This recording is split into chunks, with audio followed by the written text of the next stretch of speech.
The U.S. Embassy in Turkey announced Sunday that it was suspending the issuance of non-immigrant visas in the country, the latest indication of a frayed relationship between Washington and Ankara. In a statement, the embassy cited a reassessment of the commitment of the government of Turkey to the security of U.S. mission facilities and personnel. Hours later, the Turkish Embassy in Washington announced it too was suspending visa operations for U.S. citizens, using the same language as the statement from the U.S. Embassy in Ankara. The moves come as the two North Atlantic Treaty Organization allies are increasingly at odds over the extradition of Fethullah Gulen, a Turkish cleric living in Pennsylvania whom Turkey blames for a coup attempt on July 15, 2016. Gulen denies any involvement. Turkey also has accused the U.S. of backing the Kurdistan Workers' Party, or PKK, which both countries have designated as a terrorist organization. The PKK has links with U.S.-backed Kurdish groups in northern Syria. Last month, in a meeting with President Recep Tayyip Erdogan in New York, President Donald Trump said the two countries were the closest we've ever been, but over the last year, Turkish authorities have indicted two Turkish nationals working at U.S. diplomatic missions in the country, and at least a dozen U.S. nationals accused of ties to Gulen are being detained. On October 4, a prosecutor in Istanbul announced the indictment of Metin Topaz, a Turkish national who has worked as a translator at the U.S.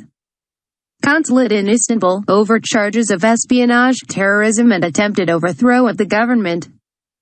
Topaz, prosecutors alleged, spoke multiple times on the phone with a key fugitive in the July 15 coup attempt.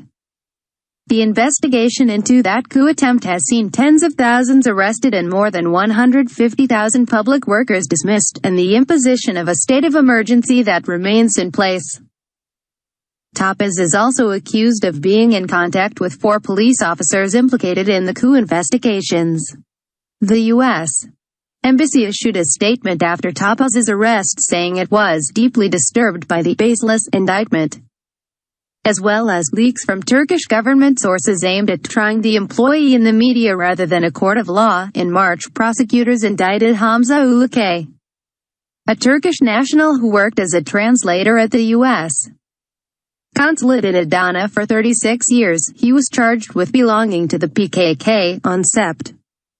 28, the State Department updated its travel advice for Americans, saying they should carefully consider the need to travel to Turkey at this time. Among the Americans detained in Turkey is Andrew Brunson, an evangelical pastor who had lived in the country for more than 23 years, and is now accused of ties to Gulen, espionage, and attempted overthrow of the government. Turkey has repeatedly called for the extradition of Gulen. Last month, Erdogan suggested Americans would be held by his government until Washington handed over the cleric.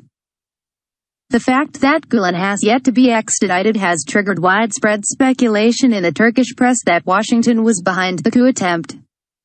Gulen, who has lived in Pennsylvania for nearly 2 decades, heads a movement that operates hundreds of charter schools and other businesses in the United States. This March, Turkish officials accused the U.S. consulate in Istanbul of hiding its relationship with Adil Öksüz, who was accused of being Gulen's chief for the coup attempt. Öksüz was detained briefly before being released after the coup attempt and has been a fugitive since. 6 days after the coup attempt, the U.S. consulate called Öksüz to inform him his visa to the U.S. had been cancelled, in response to Turkish requests to track his whereabouts.